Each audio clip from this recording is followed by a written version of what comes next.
गढ़चिरौली जिले में स्वास्थ्य सेवाओं की बदहाल स्थिति के विरोध में कांग्रेस पार्टी ने बुधवार को इंदिरा गांधी चौक पर जोरदार धरना आंदोलन किया। मुख्यमंत्री के ही जिले में स्वास्थ्य सुविधाओं की कमी को लेकर कांग्रेस कार्यकर्ताओं ने सरकार के खिलाफ आवाज बुलंद की। इस आंदोलन में कांग्रेस के वरिष्ठ नेता, पदाधिकारी और बड़ी संख्या में कार्यकर्ता शामिल हुए।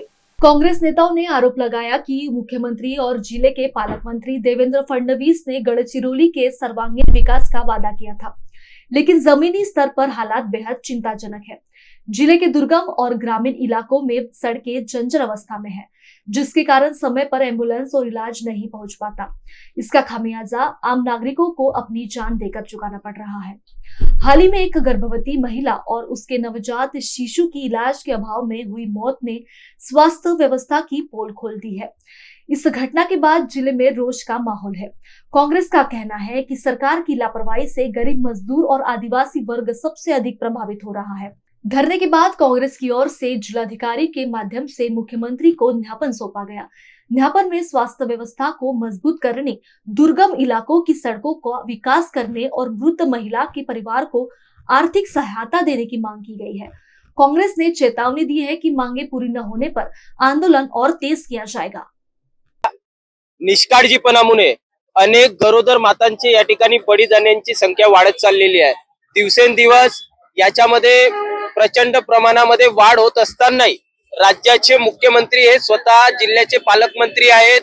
मोठमोठे घोषणा या ठिकाणी ते करत आहेत, स्टील हबच्या या ठिकाणी आश्वासनं देत आहेत, परंतु या गडचिरोली जिल्ह्यातील आरोग्य व्यवस्था आणि आरोग्य व्यवस्थेच्या निष्काळजीपणामुळे गरोदर माताच आणि इतरही रुग्ण त्या ठिकाणी दगावण्याची संख्या आपण मागील काळामध्ये बघतात।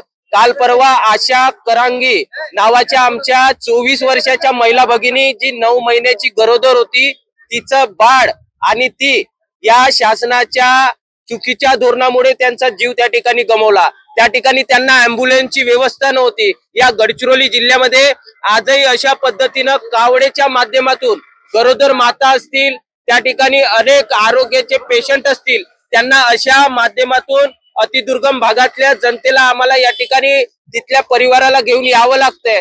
आणि आमची शासनाला आज या धरणे आंदोलनाच्या माध्यमातून हीच विनंती आहे की आजही गडचिरोली जिल्ह्यातली परिस्थिती खुद्द देवेंद्र फडणवीस साहेब असताना सुद्धा आज जर ही परिस्थिती सुधारत नसेल तर या शासनाचा आम्ही निषेध करतो।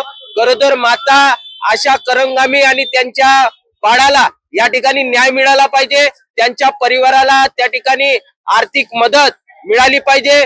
जे दोषी त्या ठिकाणी अधिकारी असतील, त्या ठिकाणी डॉक्टर्स असतील, ज्यांच्या जबाबदारपणामुळे त्या ठिकाणी त्या मातेला जीव गमवावा लागला, त्यांच्यावर कारवाई झाली पाहिजे। अशा पद्धतीची मागणी आम्ही आज या धरणे आंदोलनाच्या माध्यमातून या ठिकाणी करतो आहोत।